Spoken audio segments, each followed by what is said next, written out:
Dr. Phil had been opening DNA result envelopes for 30 years. Thousands of families. Thousands of truths revealed under studio lights.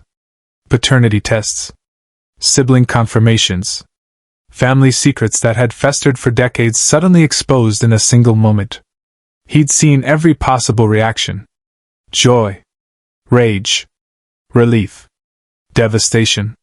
He'd learned to read the room before the envelope was even opened. To prepare for the fallout. To have the right words ready. But that day, the envelope in his hands felt different. Heavier somehow. Not physically. Emotionally. Like whatever was written on the paper inside had weight that transcended ink and laboratory analysis. Two women sat across from each other on stage. Michelle. 47 years old. Gray beginning to thread through her dark hair. Eyes that looked perpetually tired. She sat with her hands folded tightly in her lap. Knuckles white. Breathing measured. Like she was holding herself together through sheer force of will. And across from her, Rebecca. 32. Younger but harder somehow. Arms crossed. Jaw set. The kind of defensive posture that screamed, "I don't want to be here, but I need to be here." They'd been on stage for 20 minutes already. The story had unfolded in fragments. Michelle claiming she was Rebecca's biological mother. Rebecca denying it vehemently.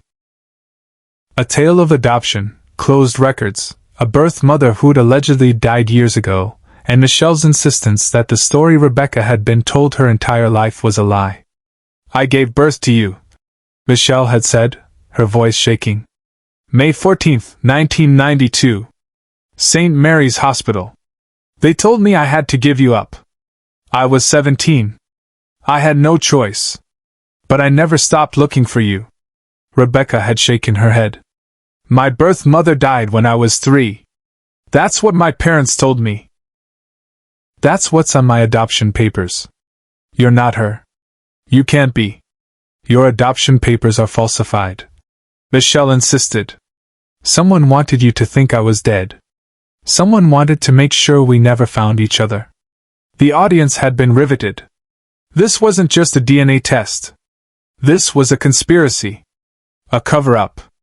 A story that, if true, would unravel everything Rebecca thought she knew about her life. Dr. Phil had listened to both women. Asked the hard questions. Pushed for details. And then he'd ordered the DNA test. Took samples from both women. Sent them to the lab.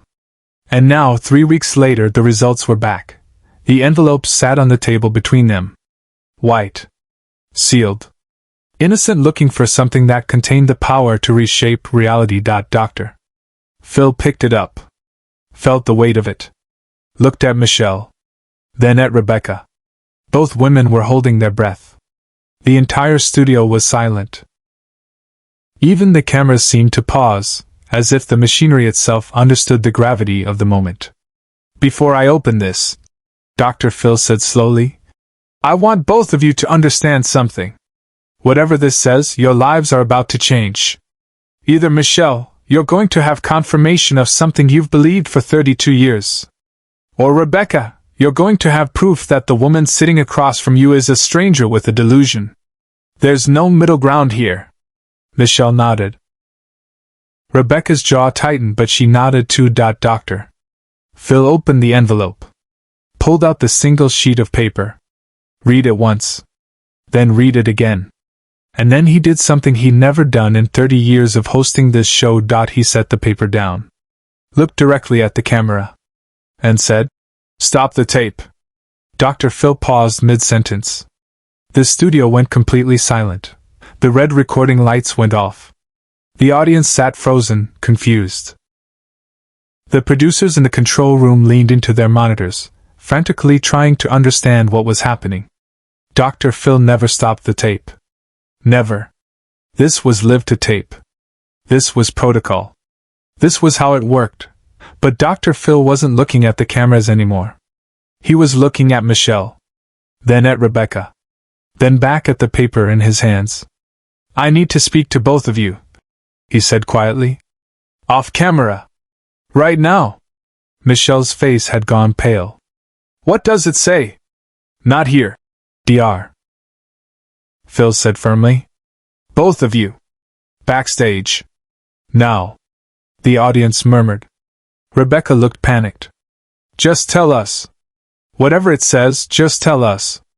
Dr. Phil shook his head. No. Not like this. Come with me. He stood. Gestured for both women to follow. They did, Michelle on shaky legs, Rebecca with visible reluctance. The three of them walked off stage, past the confused crew, into the back area where guests waited before their segments. The door closed. Silence. Inside the small room, Dr. Phil turned to face both women. He was still holding the paper. His expression was something neither of them had seen before. Not the TV host. Not the psychologist. Just a man who just read something that had fundamentally shifted his understanding of what was happening. The DNA test, he said carefully, confirms that you are not mother and daughter. Rebecca exhaled. Started to say something. Dr. Phil held up his hand. But, he continued, and his voice had changed now, softer, more careful. You are biologically related. Michelle frowned. I don't understand. According to the lab, Dr. Phil said, looking directly at Michelle, Rebecca is not your daughter. She's your sister. The words hung in the air like smoke. Michelle stared at him. Rebecca's mouth opened but no sound came out. That's impossible. Michelle whispered. Off camera, Dr. Phil made a choice no producer expected. Tell me about your mother. Dr. Phil said to Michelle. Your biological mother. The woman who raised you. Michelle's hands were shaking. She died when I was 19. Cancer. What does she have to do with? Was she pregnant when you were 17? Dr. Phil asked. Around the same time you gave birth? Michelle's face went white. No. She couldn't have been. She was 49. She'd had a hysterectomy years before. She couldn't. But something was shifting behind her eyes. A memory. A detail she'd buried. She was sick, Michelle said slowly. That year. When I was pregnant. She was sick a lot. Tired. I thought it was stress. From everything happening with me. With my pregnancy. She wouldn't see doctors. Said she was fine. Just tired. Dr. Phil nodded. And after you gave birth? After they took your baby? What happened? I went to live with my aunt for the summer. To recover. To deal with everything. My mother stayed home. Said she needed time to process what had happened. I didn't see her for 3 months. And when you came back? Michelle's voice was barely a whisper now. There was a baby. My mother said she'd adopted her. Said she wanted to help a child in need. Said it would help heal the family after what happened with me. She looked at Rebecca. She said the baby's mother had died. That's why the adoption was so quick. Emergency placement. Rebecca was crying now. Silent tears running down her face. Your mother, Dr. Phil said gently, didn't adopt Rebecca. She gave birth to her. At 49 years old. The same year you gave birth at 17. She was pregnant the whole time you were pregnant. And when you gave your baby up, she took hers home and told everyone, including you, that it was an adoption. Subscribe and leave a comment, because the most powerful part of this story is still ahead. Michelle sat down heavily. That means the baby I gave up is still out there. Dr. Phil confirmed. Somewhere. With another family. Under another name. Your mother gave birth to Rebecca and let you believe you'd never see your child again while she raised her own daughter as an adopted stranger. Why? Michelle's voice broke. Why would she do that? Dr. Phil pulled up a chair. Sat across from both women. I can't know for certain. But I've seen this before. Shame. Fear. A mother who couldn't face the judgment of having a baby at 49 when her teenage daughter was also pregnant. Easier to say it was adoption. Easier to let you leave and come back to a new baby than to admit she was pregnant too. Rebecca was shaking. So the woman I called Grandma was my mother? Yes. And the woman I thought was my mother, Michelle, is my sister? Half-sister likely. Dr. Phil clarified. Different fathers. But yes. Same mother. The room was silent. Michelle and Rebecca stared at each other. Strangers 5 minutes ago. Family now. But not the family either of them had thought. I have a sister, Rebecca said finally, her voice small. Michelle looked at her. Really looked at her. I have a sister, she repeated. But what happened next is something no one in the room, or watching at home, saw coming. Dr. Phil reached into his jacket pocket. Pulled out his phone. Made a call. On speaker. This is Dr. Phil McGraw. I need you to run another search. Same parameters as before but expanding the birth year to 1992. Mother's name, Dorothy Hammond. Hospital, any in the tri-state area. I'm looking for a birth record and adoption record that was processed within 6 months of May 14, 1992. He waited. The person on the other end typed. Searched.